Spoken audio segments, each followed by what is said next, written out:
Gimana mas rasanya mastering albumnya Pamungkas yang baru? Nah, gue bingung ngapain sih. Dia kan sebenarnya semua sendiri biasanya ya. Hmm. Hmm, ya bingung aja gitu kenapa ke gua gitu. Kenapa emang ya? Apa karena morat ke gua gitu. Karena teman-temannya ke lu ya? Iya, itu ke gua terus jadi kayak ya cuman itu sih. Ya itu gua selalu ngomong susah buat mastering album yang gue suka gitu. Oke. Kalau misalnya lo keluar album solo itu susah juga. Berarti lu suka albumnya si Pam yang baru ya? Suka banget. Gue merasa kayak anak kecil banget. Kayak pas dengerin. Oke, in terms of apa tuh perasaan agak kecil? Iya flashback gak. Jadi kayak wah ini kok apa namanya gue pas begitu bunyi One Bite itu di depan tuh itu sound drama terus sih gue ada berasa apa memori masa kecil gue kayak mix referensi masa kecil gue yang um, ada di lagu itu gitu terus sampai ke belakang terus gue bilang gue nggak suka sih Pak menurut gue kayak anjir nih gue berasa kayak anak kecil banget gitu gue ngomong itu di depan dia waktu dia dengerin albumnya bersama gitu gitu. Referensi masa kecil lo yang tadi lo sebutin tuh apa aja mas? Lu tau itu nggak sih Kin Kane, ding Everybody's Changing. ding ding ding ding ding itu kan gitu cuman itu berasa jadi apa ya tahun-tahun 90-an gitu tahun 80-an akhir itu kan gitu ya kayak bunyi-bunyinya gitu dan itu berhasil kayak menurut gue sih Pam salah satu yang lumayan berhasil apa ya ibaratnya nyolong gitu dengan manis gitu dan sini Pam gitu gue nggak masalah lagi kalau dia nyolong gitu jadi udah jadi ya maksudnya dia sering ambil ini itu bahkan di yang single yang baru judulnya apa tuh apa New Feeling itu juga dia ada linknya Clapton kan Iya, oh itu yang itu. iya Iya, iya, iya, iya, iya. iya itu jadi kayak Iya, iya. sesuatu yang wah ya dia bisa masukkan itu di materinya dia dan menurut gue sih itu brilian sih. Oke, kalau ngomong soal brilliance, seorang artis gitu, apa yang jadi pertimbangan lo sampai lo bisa bilang itu sebuah karya yang brilian dari seorang artis? Ini nih tegang banget di sini gue anjing. Kagak lah. Jadi gue survei dulu. Gue tuh orang yang sangat prepare katanya. Sumpah. Dan gue mau confession dulu jadi kayak gue nonton semua podcast ini dan gue terima kasih banyak udah bikin ini. Terima kasih sudah mampir mas, ya Allah, gila. Ya gue tahu nanti di akhir akan ada amplop dan segala macam. Bukan isi duit lagi, gaji. Bukan lagi, aduh. Coba isi duit. Iya kayak, tapi mungkin nggak tahu itu kejadian lagi nggak. Nah, cuman, tadi pertanyaannya apa? Kalau tadi lo bilang Brilliant artis. Brilliance. Cara dia menyampaikan idenya dan itu sampai ke orangnya. Jadi menurut gue menyampaikan ide sampai ke orangnya itu menurut gue brilliant banget sih. Jadi kayak kalau gue dengar beberapa lagu itu sampai gitu. Di luar masalah teknis gue orangnya agak non teknikal banget gitu. Di saat produce, aransemen, mixing, mastering itu gue sangat non teknikal sebenarnya. Jadi buat gue feeling itu kayak 70% misalnya. Kayak 80% gitu. Sisanya baru teknis. Jadi 80% lo nangkap feeling dari sebuah lagu, and then 20% kemudian lo masukin apa tuh namanya kayak pertimbangan teknis ya? Oke. Jadi apa ya? Iya sih, buat gua jadi kayak lo mau naruh note nabrak-nabrak, lo mau naruh apa ya? Menaruh apa namanya? Note yang disonans yang gimana menurut gua kalau rasanya enak sih enak aja kan gitu. Kayaknya kita bukan menganggap musik itu sebagai benar dan salah gitu kan. Kayaknya kita menganggap itu sebagai sebuah apa ya lukisan atau karya seni yang sama, tari atau apa yang lain yang kalau indah dan enak ya enak aja sih gitu. Itu kan kalau misalkan Mas Reza ngerjain lagu orang nih, Kayak bisa gitu. berpikir secara apa ya, objektif gitu. Kalau di Enda Reza sendiri, lu bisa ngelakuin hal yang sama nggak? Nah, Enda Reza itu sebenarnya dari awal enggak, Oke. karena dari awal memang kalau kita ngomong itu si Enda Reza emang by konsep, jadi by design gitu. Gue sangat riset, yang seperti gue cerita barusan, gue orangnya sangat prepare, sangat riset segala macam gitu. Ya untuk datang ke sini gue nonton semuanya gitu, ibaratnya kan gitu kan. Nah, dan di saat itu gue riset, duo siapa yang sedang. Oh, Jadi format apa gitu. Jadi gue sangat hulu ke hilirnya gue sangat pikirkan, dan jadi si masalah format waktu itu dulu cuman Anang Krisdayanti, Fauzi Fauzan. Fauzi Fauzan belum ada tuh. Apa udah ya? Udah.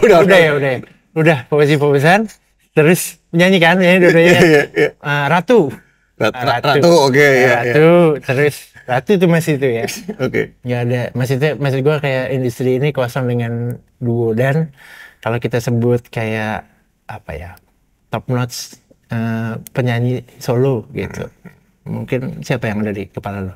Penyanyi solo perempuan atau laki? Like top penyanyi solo yang bisa ngumpulin satu stadion dan semuanya seneng. The King. The King Indonesia. Internationally bahkan gitu. Oke, gila, Siapa yang ada di kepala lo? Oke, Solois. solois sekarang John Mayer. Oke, lebih legend lagi nggak? Anjir, Whitney Houston. Lebih legend lagi nggak? Celine Dion, Elvis, Ya. Frank Sinatra. Ya, tapi kita semua setuju kalau Michael Jackson itu king ya. Oh, Gitu. Jadi kita punya top notch mungkin, dan kita setuju kalau band adalah maybe siapa, Beatles gitu. Duo kita bisa punya 10 nama yang berbeda. Oh, Gitu. oke. Jadi ya maksudnya di era itu gitu. Nah, gue mengambil pertimbangan-pertimbangan itu, dan gue punya list kenapa yang Reza dibentuk. Jadi gue punya 18 list tuh. Apa aja tuh? Lima aja, Iya, kurang lebih kayak suami istri. Maksudnya dulu pacaran, Oke. skill lumayan ada. Ada banget, skill mah. Interaksi di panggung. Jadi jualan-jualan kayak gitu. Maksud gue kayak gimana gue bisa menyampaikan itu ke audiens. Nah, itu sebenarnya konsep awal NN Reza, dan itu semua gue pakai pada saat gue produce artis walaupun satu lagu aja gitu. Jadi gue mesti paham big picture-nya gak untuk si artis kayak apa gitu yang gue mau produce ini gitu. Jadi nggak cuman kayak Mas Reza nih, gue ada lagu, tolong diproduce, di aransemen, di mixing, mastering dan segala macem. Gue pasti nanya lagu-lagu lo yang sebelumnya kayak gimana, lo pengennya kayak apa ke depannya segala macem. Soalnya tadi kalau balik lagi ke Brilliance, gue pengen menyampaikan apa yang ada di kepalanya artis, bukan ada di kepala gue, untuk sampai ke orang banyak gitu. Khususnya pendengarnya gitu, kayak gimana ya gitu. Biar kesana gitu sih. Oke, jadi lu ketika mengerjakan album sendiri ataupun mengerjakan lagu orang lain gitu, lu selalu meriset itu tentang 5W1H-nya lah ya, gitu lah ya, kurang lebih. Cuman ininya doang sih, strength-nya doang sih. Strength-nya doang. Word-nya enggak. Oh, oke. Gue fokus di situ gitu. Oke. Dari sekian banyak artis yang lu produce gitu, selain Pamungkas, Ya. siapa lagi yang ketika lo dengerin lagunya kayak wah anjir nih gila nih. Gue merasa Personal favorite deh. ya, gue merasa berhasil gitu ya. Yes. Berarti bisa gitu ya. Gue merasa berhasil di saat ada beberapa. Nomor satu itu gue merasa berhasil di pertama kali gue co-produce sama Warman Nasution. Oke. Itu bandnya Thor. Thor, Kalau itu sampai dia tuh nggak nemu. Jadi yang kita dengar di Spotify sekarang itu adalah rip-nya dia dari CD. Maksudnya gimana? Jadi dia nggak punya master filenya. Jadi dari CD dia rip, terus dia masukin Spotify. Orang gila. Orang gila. Masternya bukannya sama lo berarti kerjainnya? Udah gue kasih waktu itu kapan, dan gue udah nggak pegang lagi. Hilang sama dia tuh? Hilang tuh, nggak tahu di mana gitu. Masih ada nggak ya mana? Nah, udah dia rip dari situ, dan menurut gue itu berhasil. Kenapa? Karena itu pencapaian buat diri gue sendiri. Maksudnya kayak gue ngefans banget sama Thor dan gue bisa kerja sama untuk kerjain apa yang di kepalanya Warman dan teman-teman untuk jadi sebuah karya gitu, dan itu abadi kan gitu. Itu satu. Terus kedua, bentukan apa namanya, gue punya trio bentukan yang kurang tahu masih jalan apa enggak. Nah, namanya Classmate Journal. Itu isinya Budi Tanzania, Bisma Mahendra sama Randi Partawijaya. Tiga orang ini kenapa namanya Classmate Journal? Karena mereka teman dari TK. Itu gue yang produce dan gue bikinin formatnya segala macam, dan itu lumayan, waktu itu lumayan jalan gitu. Nah, terus habis itu kalau terus lompat ke pandemi, gue merasa berhasil produce Gavendry. Gavendry karena buat gue awalnya sebenarnya nggak yakin kalau itu akan berhasil segala macam. Cuman tanggapannya semua orang positif sekali gitu. Menurut gue itu cukup untuk poin keberhasilan produser gitu. Nah, ya kalau gue sih itu sebenarnya lumayan idealis. Tapi kenapa orang suka ya gitu? Apa jangan-jangan? Nah, kadang-kadang gue juga as a producer juga suka gitu juga. Apakah kadang-kadang nggak melulu harus yang apa ya, pop atau apa? Kalau Gavendry itu lumayan R&B kiri, walaupun songwritingnya pop ya gitu dia. Gitu. Dan gue biasanya kalau nyerempet dikit, gue biasanya nggak ikutan songwriting. Oke. Ya, gitu. Nah, terus? Ya udah, sisanya kesini ada banyak artis baru yang memang mau kerja sama gue dan lain-lain. Cuman mostly kayaknya top 3-nya itu ya. Ya sama mungkin terakhir yang baru itu ada Meda Kawu sama Alex Teh. Alex Teh mereka kolaborasi, gue yang produce. Si Alex Teh ini adalah singer songwriter Melbourne Jakarta, jadi kayak bolak-balik, dan kemarin main di Java Jazz gitu. Dan gue lagi ngerjain, si Alex suka dengan yang works gue pertama dan lagi ngerjain singlenya sekarang sama gue untuk album solonya dia gitu. Oke. Nah ini kan maksudnya throughout the years gitu ya, lo bertindak sebagai orang di balik layar selain di Endaresa ya, tentunya Endaresa lo di depan juga gitu. Nah, selama lo mengerjakan ini di balik layar gitu, kemudian lo bilang tadi lo semacam apa ya, yang gue tangkap adalah melayani to serve the artist gitu, to serve the music. Nah, serve the artist, serve gitu katakan. Mungkin ya. Itu benar banget. Nah, kalau ngelihat ke diri lo sendiri nih Mas, kayak how do you say yourself as a musician? Maksudnya in terms of Resa tuh kayak gimana sih? Berat banget sih, bangke. Cuman gue melihat diri gue itu sebenarnya gitu ya pertanyaannya ya. As a musician itu sebenarnya kayak, kan kita sebenarnya musisi bagus tuh banyak ya, musisi baik banyak. Cuman gue lebih sebenarnya berusaha jadi manusia baik sih sebelum jadi musisi baik gitu. Nah jadi kayak gimana caranya gue as a human, gue tahu gue introvert dan gue yang ternyata ambivert juga agak, bukan nggak introvert amat. Jadi gue bisa ngobrol gini kalau intim gitu. Nah segala macam. Nah tapi gue berusaha menjadi bagaimana to be better person, baru gue menjadi musisi yang baik. Itu sih sebenarnya. Nah, cuman kalau sebagai musisi yang baik paling itu tadi, serve di song, serve di artis, serve di stage gitu. Nah, udah mungkin kalau mau dirunutin tanpa mengecilkan siapapun, audiens mungkin nomor berapa gitu. Nah cuman ya buat happiness gue sih, dan ya kalau di Enda konteksnya gue dan Enda itu kayak prioritas utama sih gitu, in terms of everything gitu kayak. Definisi happiness lo di dalam musik apa Mas? Nah ini menarik, kayaknya gue pernah mikirin ini di satu waktu gitu, dimana kalau gue bisa membawakan karya gue dan diapresiasi itu udah cukup sih sebagai performer. Sebagai produser, kalau misalnya apa yang hasil gue produce itu diapresiasi gitu, jadi bahkan hanya cuma satu orang aja buat gue cukup gitu. Jadi gue nggak perlu banyak orang untuk bilang itu bagus, gue nggak butuh validasi atau apa, tapi buat gue apresiasi terhadap kerja gue gitu. Apresiasi nggak harus positif, tapi negatif juga nggak apa-apa gitu. Jadi, nah cuman paling nggak orang nanggepin gitu loh, gak. Jadi nggak cuman ngomong, nggak cuman cuekin gitu kan.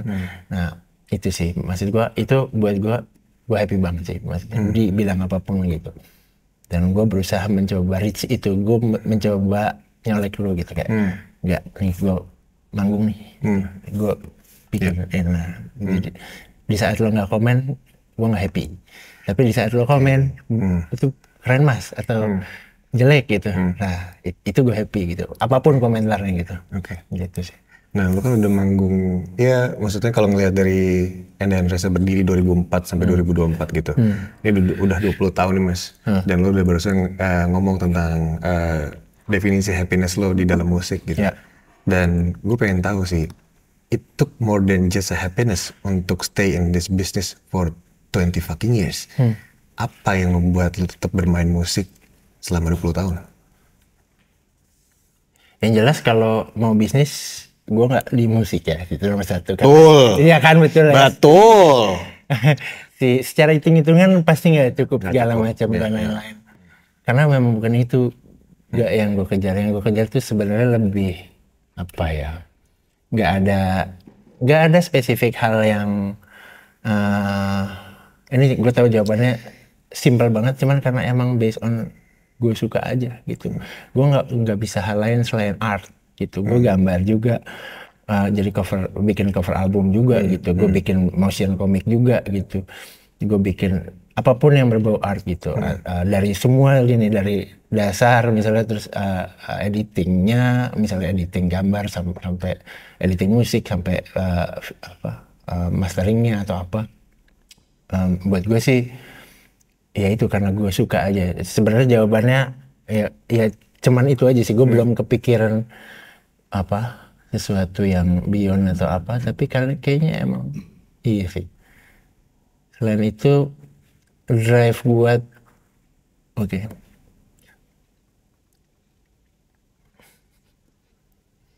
gue pernah merasa gini kayak, anjir ini gue belum pernah sekali lagi di tempat lain. Kenapa di sini ya? Bangsat.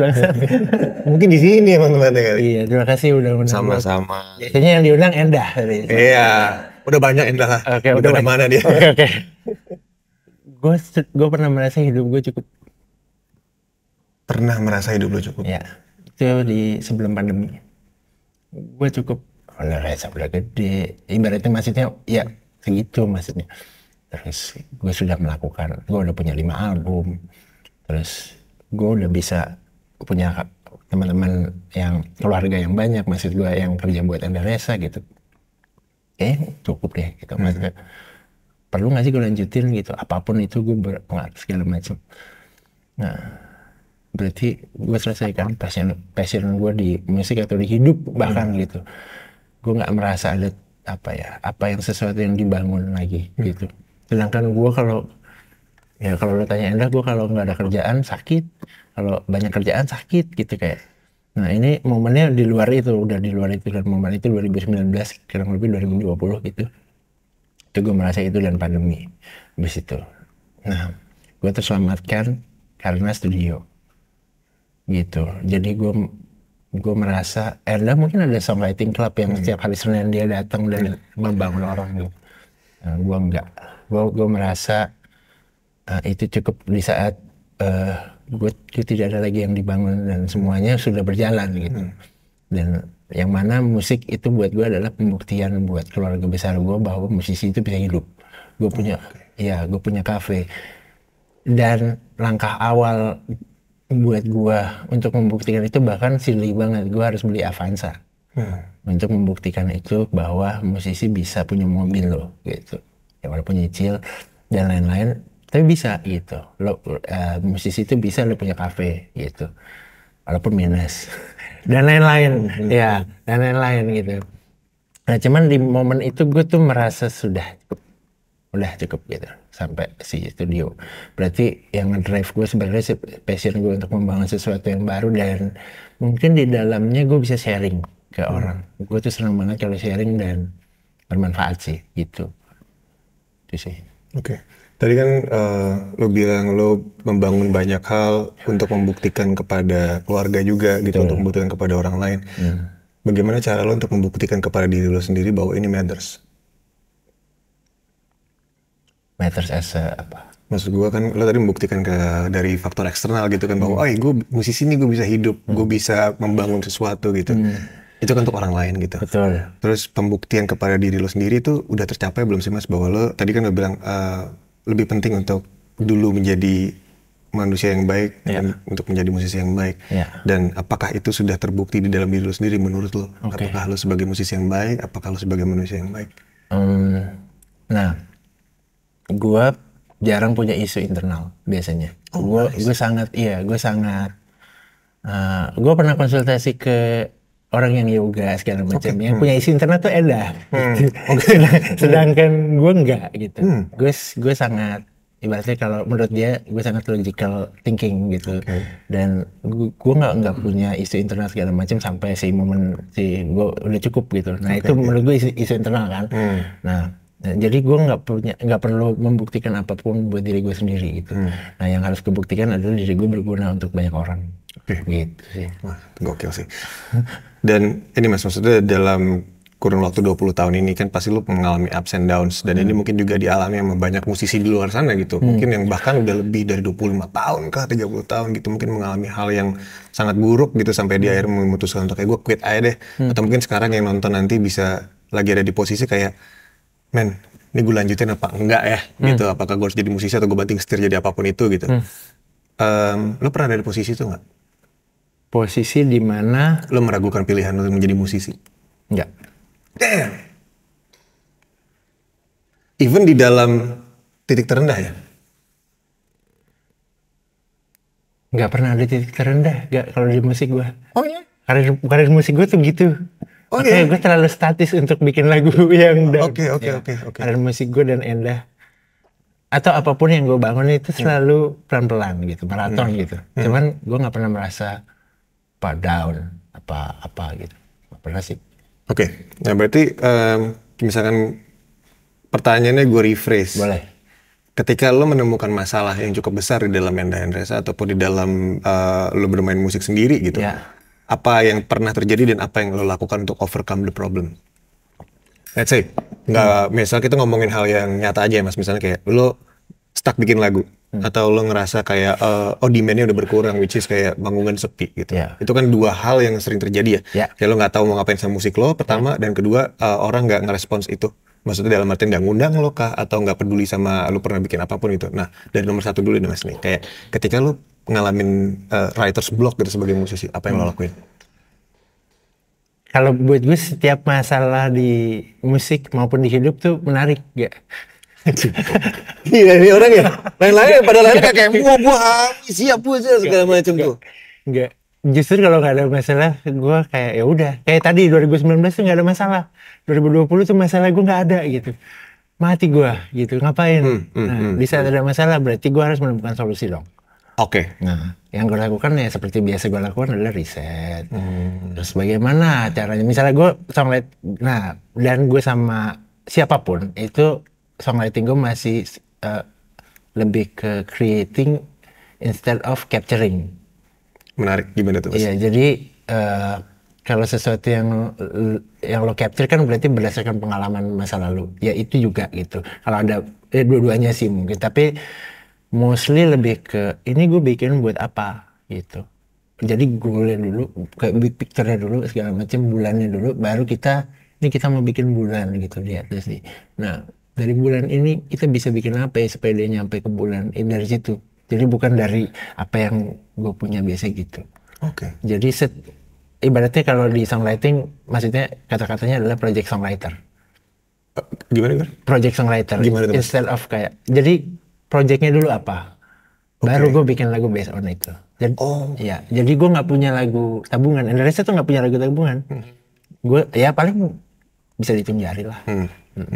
Nah, ini menarik Mas, karena kan dari kita ngobrol nih menunjukkan banget kalau lo adalah orangnya sangat logis. Betul. dengan segala macam yang lo hadapi secara artistik, kemudian lo meriset itu dan membuat pointers sehingga ini menjadi bentuk yang holistik gitu. Dari awal sampai A sampai Z-nya lo pikirin, and then you work around it gitu. Ya. Nah, ini kan berkaitan juga ketika kita ngomongin karya seni, ini kan berarti kita ngomongin sisi emosional ya gitu. Dan di mana titik itu berada di dalam semua logika lo, Mas? Bangke. Oke. Sisi humanisnya di mana gitu Iya. ya? Kalau semuanya logis gitu kan. Sistematis banget nih. Iya, betul. Dan menarik banget gitu. Iya. Apa ya? Sebenarnya kan apa yang kita bawa sampai sekarang itu adalah pengalaman kita dari kecil kan, enggak? Betul. Secara manusia nih. Nah, tapi gue yakin di apa yang kita bawa itu mempengaruhi apa ujungnya di mana lagu itu jadi kan.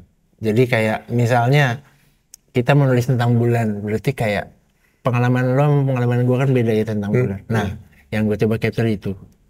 Maksudnya kayak gimana pengalaman lo dan pengalaman gue tentang bulan itu kan udah kayak emosional yang berlaku ya. Gitu. Itu simpel itu aja sih. Oke. Sorry. Iya, soalnya kan maksudnya ini ya, kayak gue selalu ngelihat musik itu secara garis besar, either it's all about happiness or it's about pain and suffering gitu. Musik buat gue pribadi, secara melihatnya ada seperti itu. Apakah ini ngomongin tentang sisi yang sebelah sini, maksudnya sebelah sini ada sisi yang hitamnya gitu. Kemudian sisi putihnya adalah dia semua hal yang baik tentang itu gitu, tentang kehidupan gitu. Dan lo tadi ngomong kayak tentang happiness gitu, tadi ngomong happiness. Nah gue penasaran, lo pernah ngerasain pain and suffering itu nggak untuk kemudian ditulis dalam lagu yang lo punya? Nggak pernah. Gimana gila, bisa gitu? Nggak apa ya, gue termasuk beruntung karena secara emosi itu gue stabil banget, atau dalam arti apa ya, gue tidak pernah merasakan titik serendah itu maksudnya serendah orang-orang lain yang orang-orang lain rasakan gitu. Jadi menurut gue cukup beruntung di sisi itu gitu. Makanya mungkin ada beberapa orang Mas Reza logis banget gitu, atau Mas Reza tuh apa ya, thinker banget atau apa segala macam, karena emang nggak sebaper itu gitu, karena emang belum pernah susah, belum pernah apa segala macam. Ada masa-masa susah gitu segala macam, cuman dengan beberapa pemikiran itu solve gitu. Segitunya ya. Nah, ini kan kalau ngelihat dari sisi lo sebagai creator nih Mas ya. Maksudnya gue ngelihat lo sebagai orang yang udah ini benar-benar pure systematical and logical thinking nih. Iya kan, maksudnya ya gue juga bersahabat dengan Endah gitu. Endah kan sangat perasa gitu ya. Karena itu akhirnya jadi opposite attract sih. Kalau dua-duanya logis atau dua-dua perasa ya ribet juga tuh ya. Betul. Anjing di sini doang lagi. Gimana nih Mas? Anjing. Iya. Tapi itu kan sebuah hal yang bagus gitu. Maksudnya saling apa ya? Saling melengkapi lah. Ibaratnya bahasa klisenya gitu ya. Ya plus minus lah. Plus minus pasti betul. Dan kalau gue ngelihat tadi lo bekerja sama dengan banyak orang gitu. Tentunya dengan orang-orang yang punya emotional baggage macam-macam lah ya. Gitu. Apakah lo ngerasa apa ya, lo pernah ngerasa ini gak sih terbawa satu emosi terhadap sebuah lagu yang misalkan lagu itu sedih banget gitu, meanwhile lo tadi ngomong misalkan kayak gue jarang ngerasa sedih gitu. Nah itu kepantik gak sih Mas? Wah keren banget ditanya, terima kasih udah nanya ini gue. Gue biasanya stop mixing di saat gue nangis. Kapan tuh kapan lo nangis Mas? Di saat itu gue merasa itu cukup, itu bagus, itu cukup. Itu biasanya gue kayak ada rasa wah bagus, itu terharu, atau dapat goyangnya atau apapun. Jadi ada perasaan yang over the logical gitu. Di saat EQ semua sudah terpasang, kompresor segala macam dan lain-lain, saturasi sudah terpasang, kayak kalau gue belum tersentuh sama si lagu itu, biasanya gue belum stop. Makanya gue kalau mixing lama. Gue nggak punya template, nggak punya apa. Yang gue cari adalah rasa itu. Jadi maaf ya teman-teman kalau ada yang lama, karena gue mencari rasa itu gitu. Berarti belum nangis tuh ya? Belum nangis, belum lompat-lompat gitu, kalau belum apapun gitu. Jadi ya itulah kayak. Dan di saat itu achieve, gue senang banget ya, karena lu tahu kan gue jarang punya perasaan yang segitunya gitu. Oke, kapan terakhir kali Mas lu mixing sampai merasakan emosi yang begitu besar? Let's say lu menangis gitu.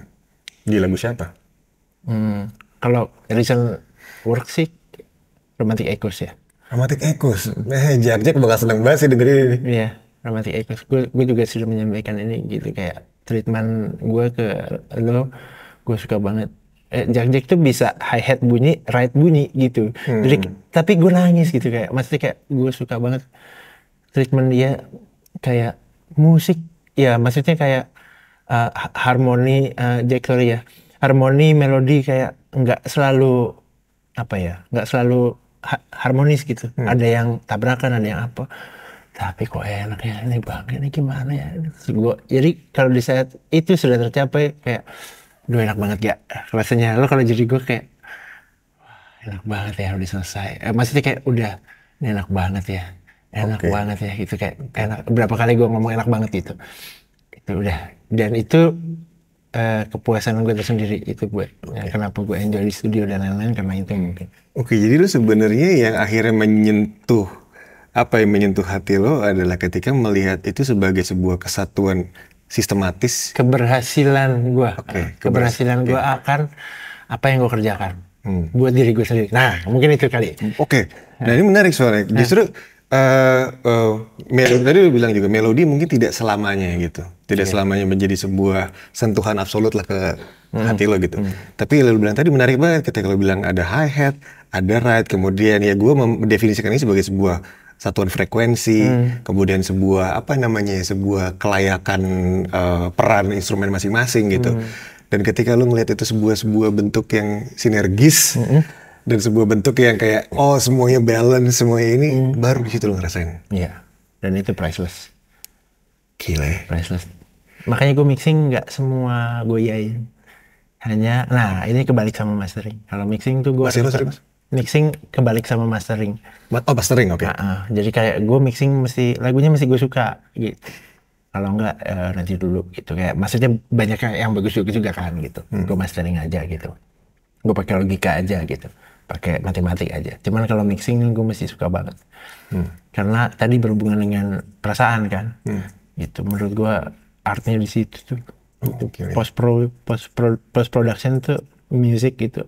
Artnya ya selain di gimana rekamannya udah bagus segala macem. Nah itu proses tengah-tengah di mana sebelum kayak lo nyentuh garis akhir gitu, kayak kalau di catur tuh middle game-nya gitu. Nah itu gimana lo mainin papan-papan pion itu dan segala macam sampai lo bisa skakmat gitu. Gila. Itu sih, itu mixing. Lu suka nonton film gak Mas? Banget. Lu suka Wes Anderson gak? Suka banget. Iya. Ya gitu tuh, yang semua sinergis di tengah banget tuh semua segala macam. Lu suka itu ya? Secara visual gue suka, tapi penyampaian enggak. Oke. Ya. Berarti memang secara teknis lu mengejar keseimbangan itu ya Mas ya, bentuk proporsional. Enggak juga, Kak. Enggak juga. Yang gue kejar tadi feeling di mana gue dapet rasanya. Gitu. Oh rasanya ya. Jadi yang gue kejar adalah rasa. Jadi bukan proporsional. Kadang-kadang nggak proporsional. Oke. Gue pernah mixing satu lagu Sisir Tanah, tapi nggak rilis waktu itu karena ada masalah atau gimana gue nggak ngerti.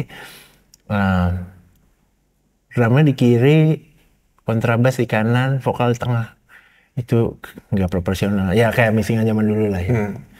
Tapi untuk ngejar ke situ masih jauh lah gitu. Tapi gue ngerasa enak, ya udah nggak proporsional gitu. Cuman enak aja. Dan gue dapet rasanya. Itu sebenarnya yang lagi. Kalau buat gue, di setiap perjalanan gue di musik yang gue cari adalah sebenarnya rasa. Karena gue lumayan haus. Akan rasa itu.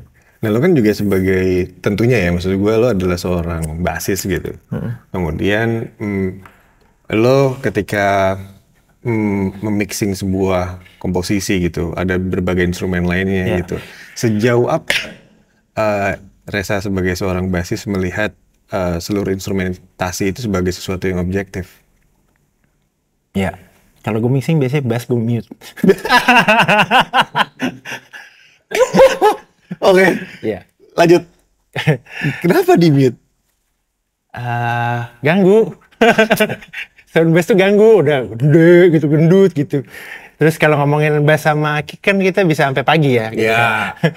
Apa gimana sinergi apa dua alat musik gemuk itu gelombangnya paling gede segala macam. Ibaratnya gini, maksudnya kasarnya bass gue mute, maksudnya gue nggak dengerin bass di saat gue mixing. Tapi bass itu berbeda sekali pada saat gue main. Nah, gue switch tuh jadi engineer karena gue biasanya mulai dengan kalau ada lirik bagaimana supaya mereka kedengeran gitu. Apa yang disampaikan itu penting banget, lebih penting menurut gue. Jadi gue mulai dengan vokal dulu biasanya. Oke. Vokal dan apa yang mau disampaikan, backing vokal. Jadi vokal dengan satu iringan, misalnya gitar atau piano, lalu backing vokal segala macam. Terus gue mulai ke low. Sampai terakhir adalah ya bass sama kick. Oke. Gitu. Jadi mereka sebenarnya pengiring buat gue gitu. Oke, ya. Jadi kalau gue lebih ke ngerapin atasnya dulu gitu, gimana. Terus habis itu bawahnya baru. Oke. Coba misalkan gue minta 5 pointers. How do you start when you start mixing song gitu?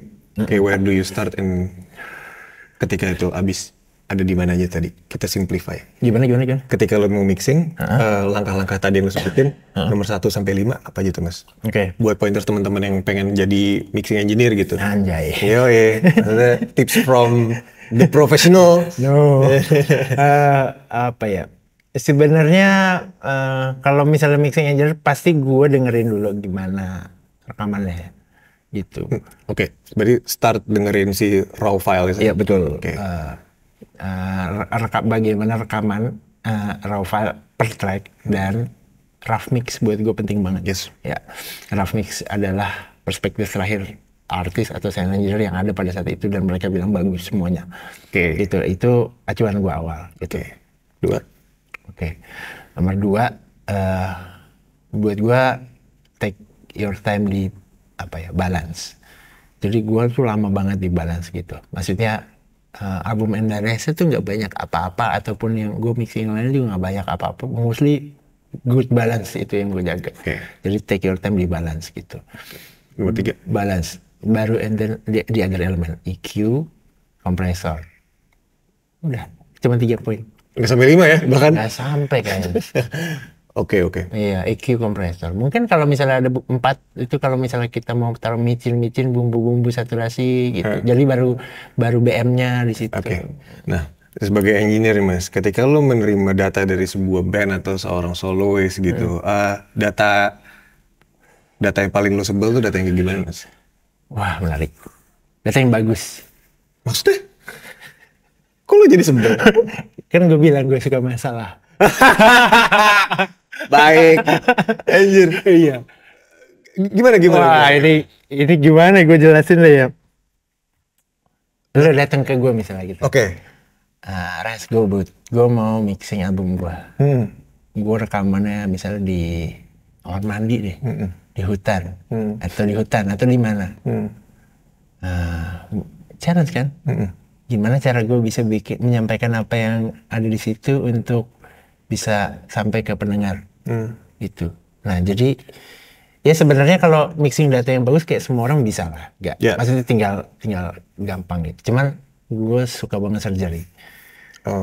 Jadi gimana gue bisa ya itu tadi mendeliver itu tanpa harus mengurangi rasa. Oke, berarti apakah lu setuju dengan konsepsi garbage in, garbage out? Setuju. Tapi kan di tengah-tengah kemudian lu berusaha untuk memperbaiki si garbage itu untuk tidak terdengar seperti garbage ketika keluar. Betul.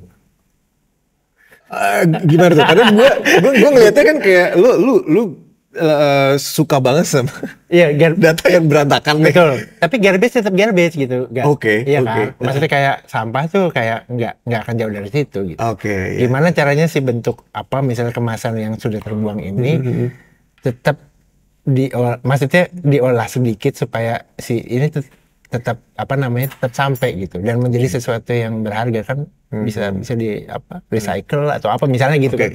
Jadi sesuatu yang berharga kan gitu. Dibandingkan kayak kalau yang si bagus tetap bagus gitu. Jadi itu aja sih kalau gue tetap, tapi ya garbage ya garbage Garbage aja gitu. Iya, iya. Jadi jadi lu emang as an engineer lu lebih suka ketemu masalah di mana ketika lu bisa memperbaiki sesuatu dari situ. Habis ini banyak yang datang ke gue nih Iya nih mas, ini tolong nih mas vokalan saya rekamannya di mobil nih. padahal masteringnya Gila. iya, iya. Oke. Itu sih. Nah, kalau gitu, bagaimana lo melihat sebuah, karena lo juga sebagai musisi juga yang rekaman dan lo sebagai punya persepsi sebagai engineer juga, bahkan sampai mastering gitu. Apa yang lo lakukan ketika lo menjadi musisi dan lo merekam instrumen lo? Apa yang menurut lo penting banget untuk diperhatikan, Mas? Pointers. Oke, kalau di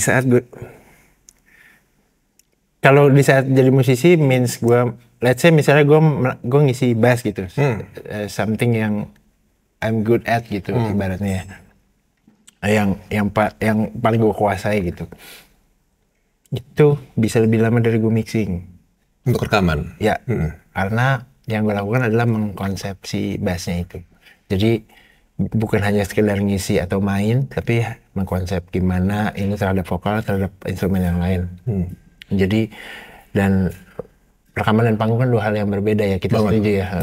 Nah, di saat itu terjadi, gue bisa punya perspektif sebagai produser. Itu maksudnya kayak privilege gue lah gitu. Maksudnya gue sebagai produser, tapi ini harus ada isian bass gitu. Dan gue nggak pernah jadi instrumentalis sih sebenarnya, nggak. Gue tuh gue lebih suka dibilang musisi daripada main bass gitu sebenarnya, karena karena lebih segeneral itu gue melihat musik gitu. Jadi sebuah apa ya, gue ngeliatnya kayak lo melihat itu sebuah satu kesatuan emang dari awal gitu. Jadi tidak ada yang menjadi primadona selain vokal dan liriknya, bisa begitu? Mungkin ya. Oke. Nah kalau gue kalau gue balik lagi ke tentang lo tadi bilang menjadi performer dan menjadi musisi yang berada di situasi rekaman itu dua hal yang berbeda. Betul. How do you catch bagaimana lo menangkap energi dari performance kemudian dimasukin ke dalam konteks recording? Karena excitement itu kan perlu gitu ya. Maksudnya kayak energi ketika main live gitu. Yang kadang-kadang itu hilang ketika kita recording. Kita jadi cenderung main benar, cenderung main hati-hati gitu. Iya, itu pertanyaannya. Sebenarnya kalau perbedaannya buat gue sih, rekaman itu lebih repeatable aja sih. Jadi kayak bagaimana itu bisa didengarkan 10.000 kali dan tidak sakit, tidak bosan, tidak segala macam kan. Jadi kita harus ngatur semuanya itu kan. Energinya tetap harus ditangkap gitu. Kalau memang butuh energi gitu. Nah, gue biasanya ya memang energinya, dan energi itu kelihatan pada saat rekaman kan. Betul. Gitu. Nah, gue mencoba menurunkan sedikit aja dinamik yang biasa si penyanyi ini atau pemain instrumen ini lakukan di panggung. Gitu. Sedikit aja gitu. Maksudnya asal dia bisa tahu proporsi sehingga tidak perlu terlalu banyak post pro gitu. Nggak banyak kompres, nggak banyak EQ. Jadi everything from the start. Kalau gue dari produce dari awal rekaman, arrangement, mixing mastering itu kayak biasanya harusnya tanpa apapun dia sudah rapih gitu. Harusnya kan. Gitu. Jadi dengan bisa serapih itu si energinya akan bisa listenable terus-terusan gitu. Mungkin itu sih kayaknya. Jadi lo menjaga sebuah dynamic ketika recording supaya tidak terlalu meluap-luap, and then orang bisa repeat itu berkali-kali lagunya tanpa harus ngerasa kayak capek juga ya gue. Di lain sisi ada sisi gue di mana ini kalau lo bawain live pasti kan akan lebih bagus dari ini gitu. Betul. Ya, kurang lebih perspektif gue gitu. Jadi ini karena ada mastering, ada yang namanya mastering dan segitu aja gitu, botolnya, gelasnya segitu aja. Kalau lo isi banyak-banyak dia tumpah gitu. Ya, benar. Gitu. Kalau live mungkin gelasnya lebih gede gitu. Berarti gitu ya. Dan gue pengen nanya juga sih kan tadi lu sempat notice juga kayak gue agak cuek kalau misalkan ada harmoni yang mungkin nabrak apa segala macam. Dan gue pengen tahu kalau dari segi lo sebagai part of Enda Hendresa tentunya gitu, seberapa banyak lo mentoleransi imperfection dalam sebuah rekaman? Hendresa ini beda lagi. Kalau Enda Hendresa adalah recording base. Jadi kayak kalau no edit gitu. No edit? Ya, kalau bisa no edit. Jadi kayak Enda tuh emang capek banget kalau udah rekaman. Lo bisa tanya Enda, kayak wah itu sebenarnya proses melelahkan sih buat dia gitu. Karena energi gue terus ada tuh gitu kalau rekaman. Ulang Gitu. Oh, jadi itu Q-nya di lo tuh, Mas? Iya. Karena gue sama Enda setuju sejak album kedua produsernya, maksudnya dari album pertama juga, cuman Enda lebih percaya ke gue semenjak album kedua dan itu semua lebih cepat gitu. Jadi kepercayaan itu artis ke produser menurut gue sangat membantu sih. Terutama kalau produsernya suaminya sendiri. Iya betul. Itu susah kan, itu susah. Mau kerja berat susah kan. Nah ini juga menarik nih, Mas. Mungkin lu udah pernah ditanyain beberapa kali mungkin ya. Gimana lu bisa memisahkan sisi profesionalisme dari hubungan lu sebagai suami dan sebagai istri juga gitu, Enda? Gimana? Lo mungkin gue nggak tahu, mungkin ada boundaries ketika itu dari orang ke luar gitu, misalkan produser luar kayak mungkin dia bisa lebih cuek untuk kayak sorry fales nih atau apa. Nah kalau itu menyikapinya gimana? Karena mungkin kayak apaan sih gitu. Udah kok gitu. Udah beres kok gitu. Ya itu sering terjadi dan segala macam. Cuman kalau gue sama Enda tuh apa ya? Nggak terlalu, ya kita kayak ditanya, pernah ada yang nanya ke gue, pilih cinta apa musik gitu. Udah musik gitu, jawabannya berdua sama. Padahal abis cinta mereka pengen nyambungin ke lagu Angel of Someone gitu. Pertanyaan selanjutnya, cuman gak sampai gitu. Gitu kayak menyesal. Iya kayak wah ini terus berulang dan apa ya, kita punya mimpi yang sama gitu, kita punya semuanya yang sama. Jadi akhirnya jadi gue sama Enda tuh seperti kayak berteman hidup aja. Gitu. Lebih susah banget cari teman di mana kita bisa ngobrol bareng sampai tua, sampai nggak ada gitu. Dan gue berdoa supaya gue bisa mati bareng gitu terus. Gitu. Ya, gitu. Gokil sih, Mas. Dari sekian banyak album Enda Heresa dari 2004 pertama kali rilis tuh, album mana yang lo paling gak suka produksinya? Paling gak suka album pertama. Kenapa? Karena tapi paling laku ya. Betul. Oke, itu kan biasanya. Nah, ya karena keterbatasan. Sangat terbatas secara keilmuan, secara tools, secara apa itu sangat terbatas. Tapi yang kalau dibilang yang paling gak suka ada, maksudnya semakin proper gue semakin proper, semakin knowledge gue semakin ada, itu semakin menyenangkan sebenarnya. Cuman kenyataannya adalah album yang dibuat seadanya dan di kamar, di dapur dan di manapun itu yang di luar studio bahkan lebih balik lagi ke lagunya kan. Dan mereka nangkep pada akhirnya si pendengar nangkep lagunya gitu. Jadi kayak penting nggak ya gitu. Nah, kalau ngomongin gitu sih. Itu album pertama berarti kan sebenarnya dengan segala macam keterbatasan gitu, dengan segala macam ketidaktahuan lu tentang ilmu pengetahuan seputar audio dan lain-lain. Ya. Tapi yang ketangkap mungkin energinya itu ya. Itu dia. Kayaknya benar setuju. Dan bukan kenapa ya, maksud gue di poin apa lu merasa kayak akhirnya gue punya knowledge yang lebih baik. Akhirnya gue punya kemampuan untuk merekam dengan lebih proper gitu. Ya. Lu pernah ngerasain gak sih kenapa energinya hilang ya? Atau berkurang? Pernah nggak ngerasa itu? Iya. Iya pernah. Kapan tuh, Mas? Di poin apa lu ngerasa innocence-nya hilang gitu? 2019, With The Fest. With The Fest? Ya, jadi kita bikin album buat With The Fest dan bagus, maksudnya nggak ada masalah. Secara teknikal bagus, lagu bagus, cuman itu energinya hilang. Oke. Padahal harusnya emang segitunya gitu. Dan itu masih jadi album yang gue paling suka gitu. Tapi kayak ya kalau kita ngomong energi, album pertama gitu. Nah ini album ke-5 gitu.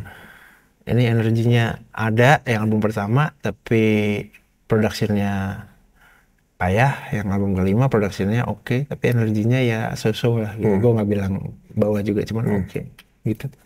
Kalau secara pencapaian produksi Mas, album mana yang menurut lo paling wah gila nih. Terlepas dari bagaimana respons orang-orang ya. Itu album 5. Album 5 itu ya. Regenerate. Regenerate. Itu. Itu menurut gua secara produksi, secara apa segala macam oke. Lo pernah ini nggak ya, maksudnya selain apa yang lo kerjain sendiri gitu ya, lo pernah nggak sih Mas ngerasain, tentunya pernah ya, kayak ngerasain sebuah album yang akhirnya mengubah hidup lo dalam berbagai macam hal, persepsi terhadap songwriting, persepsi terhadap production.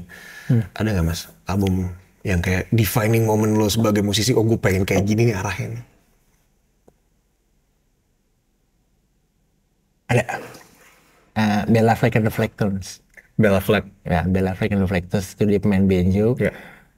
Pemain bassnya Victor Wooten yang sekarang bassnya gue pakai. Terus formatnya ganti-ganti dan rasa semua influence-nya ke sana. Oke. Jadi influence rasa itu bukan band folk akustik segala macem, tapi itu jadi dari satu lagu itu bisa jadi satu album gua. Wow. Jadi bisa sekaya itu memang. Jadi dan cara mereka berpikir, gue mencoba mengerti seperti biasa gue menganalisa bagaimana harusnya gitu. Dan iya albumnya gue lupa judulnya. Tapi kayaknya semua albumnya setiap dia punya rilisan itu mengubah hidup gue gitu. Jadi itu sih. Itu titik balik di mana NN Resa itu lahir gitu. Di mana NN Resa format live-nya begini, albumnya begini gitu. Nah, tapi kita implementasikan dalam bentuk gitar dan bass dan vokal gitu. Pemain bass favorit lo di Indonesia siapa Mas? Wow. Boleh top 3 nggak? Boleh. Oke. Boleh. Jadi gak rasis gitu. Gak rasis. Rasis. Bukan. Bukan. Jawa. Malik. Gue setuju lagi. Nomor 1 apa nggak pakai urutan? Coba mungkin boleh nomor 1. Tapi kalau nggak urutan pun nggak apa-apa sih Mas. Oke. Jawa. Terus. Sorry. Kenapa? Oke. Pas. Ya. Cukup Iya pas. lagi. Ya. Iya. Udah segitu aja gitu.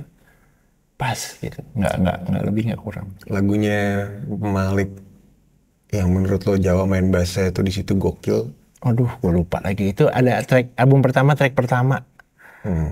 Itu deh pokoknya sih. Album pertama, track pertama ya? Iya. Oke. Nanti bisa browsing. Album pertama, track pertama. Dulu masih ada Dimi vokalisnya. Oh iya. Album pertama, track pertama. Oke, next. Jadi gue melihat tadi, balik lagi gue melihat main bass itu bukan sekedar sebagai sebagai musisi, tapi juga manusia. Artinya Barry Likumahua include sih. Barry Likumahua. Ya, karena gue selalu menganggap sama attitude-nya Barry. Terus sama satu orang lagi yang kayaknya gue Sorry mas, sebelum kita menuju defining momennya Barry itu di lagu apa Mas? Kalau lo inget? Oke. Atau kenapa lo sampai bisa bilang itu di di momen apa tuh? Di momen dimana kami bersahabat. Oh. Justru bukan karena permainan bassnya. Oh anjir. Permainan bassnya kan nggak diragukan. Cuman Betul. di saat kami bersahabat bikin project buat bokapnya Barry almarhum. Terus Salute the Rollies waktu itu kayak pertemanan kami naik level dan gue jadi ngefans gitu. Mungkin ya permainan bassnya pasti, tapi lebih ke attitude-nya gitu. Jawa pun seperti itu. Satu lagi mungkin yang menginspirasi gue dan membuat gue dari bermain keyboard jadi pemain bass, Mas Bondan Prakoso. Bondan Prakoso, betul. Iya kan, kayak ya. Nah, iya 3 orang itu gue salut banget sih, mereka bisa membangun image gitu, maksudnya sebagai manusia yang baik dan pemain bass yang baik. Lebih penting jadi manusia baik atau jadi musisi yang baik Mas? Manusia dong. Kenapa emang? Gak apa-apa. Gue lagi mencari hubungannya gitu. Ketika itu disebut, bukan ketika itu disebut ya, ketika lo merasa seorang itu sebagai manusia yang baik dan korelasinya dia untuk menjadi musisi yang baik itu di poin mana tuh Mas? Ya ada, lo bisa pilih profesi apapun asal lo manusia baik. Ya. Sorry. Kok nggak sorry, gila sih, itu bagus banget. Iya. Dan oke Mas, soalnya juga sekarang kita balik sedikit nih ke sebuah institusi yang lo bangun gitu sama ada Earhouse. Anjir, baru sekali gue ditanyain Earhouse, biasanya Endah. Ada Earhouse, ada Earspace yang kemudian ini udah berjalan 11 tahun gitu. Dan tentunya dari point of view bisnis ini mungkin gila-gilaan banget nih lo. Flop dan langsung bleeding mana-mana gitu. Terus secara ajaib, tapi tempat ini terus menerus berdiri sampai 11 tahun, Mas. Menurut lo apa yang menyebabkan Earhouse bisa stay sampai selama ini, Mas?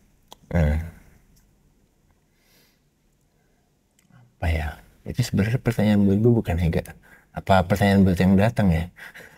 Itu menarik. Karena gue nggak tahu ya. Tapi kalau gue tangkap dari mereka yang datang, biasanya mereka apa? Mungkin kesepian di rumah, itu orang tuanya yang punya masalah rumah atau apa, ada yang butuh teman, atau ada yang ingin jadi profesional juga. Banyak banget background itu sampai mereka menemukan sendiri itu. Dan nggak sedikit yang juga sudah menemukan apa yang mereka cari dan mereka keluar, dan komunitas harusnya begitu kan gitu. Itu sih, jadi gua dan Endah jadi saksi mata sendiri untuk orang-orang yang kayak gitu. Jadi dari mereka datang, mereka nggak bawa apa-apa, sekarang udah jadi produser gitu. Mereka datang nggak bawa apa-apa, sekarang udah banyak.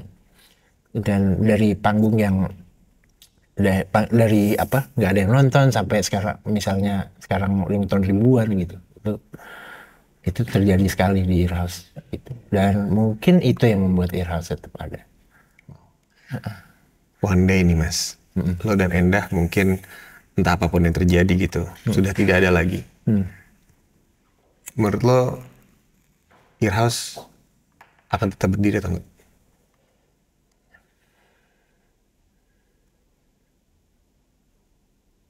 Loh, aku bisa jawab lagi.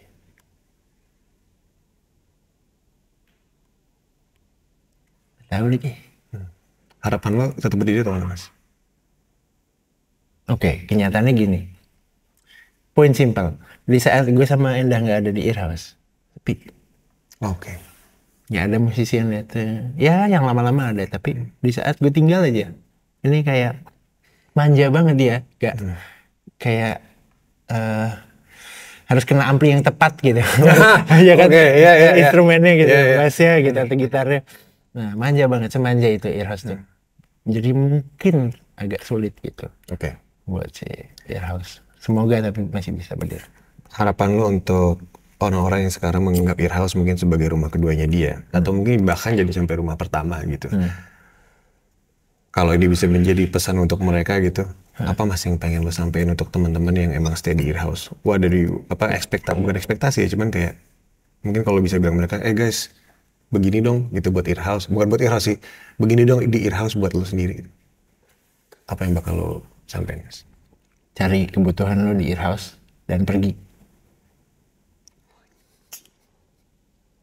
Karena ngapain lama-lama?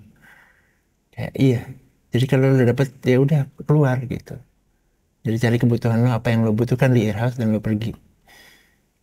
Dan maksudnya raih apapun mimpi lo itu segala macam. Nah, ya selama gue bisa membantu di sisi tadi middle game, ya gue bantu gitu, apapun itu. Ini strong point banget sih. Iya. Iya, banget. So the fact barusan lo bilang kayak take what you need and then leave. It's a very strong, strong. Habis mau ngapain lagi, Kak? Bener. Kayak jadi pertanyaan terakhir gue, Mas. Oke. Ya, itu udah bagus banget. Seperti biasa, amplop isinya uang 271 triliun. Silakan dibaca. Ini adalah pertanyaan dari tamu saya sebelumnya.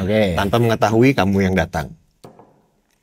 Ini beneran apa rekayasa sih? Beneran, sumpah. Beneran. Kayak gue gak percaya gitu loh, kayak pertanyaannya soalnya tepat selalu gitu. Gak tahu, itu udah di luar kuasa kita. Ikan dengan 10 tahunnya itu kan kayak si, wah. Oke, ini gimana? Buka. Dibacakan, lalu dibacakan dari siapa? Tuh kan. banget. Seberapa berani lo mengambil resiko untuk mengubah arah musik lo? Khalil Mahmud. Keren emang. Lord Holil. Sayangnya buat gue pertanyaan ini gampang, Khalil. Sangat berani gue. Kenapa, Mas? Jawaban gue karena ya itu yang sudah gue lakukan. Album pertama American Folk, album kedua African, album ketiga si Space dan lain-lain. Album keempat bahasa Indonesia semua, album kelima R&B acoustic style. Album keenam gue coret deh agak Game of Thrones. Waduh. Barok. Viking agak karena pandemi bikinnya jadi kita banyak nonton film jadi kesana. Lebih sinematik? Ya. Oke. Segitu doang ternyata jawabannya Holil. Salah pilih lawan nih kayaknya. Gue kalau musisi-musisi gitu, wah aku bisa juga ya. Karena menurutku ini ya. Mas Reza langsung logic, blat selesai. Oke. Silakan tulis pertanyaannya untuk tamu kami selanjutnya. Oke. Lalu dikasih tanda tangan dan nama jelas. Oke. Sekarang langsung nih. Boleh. Saya tidak akan membaca. Oke. Tepat.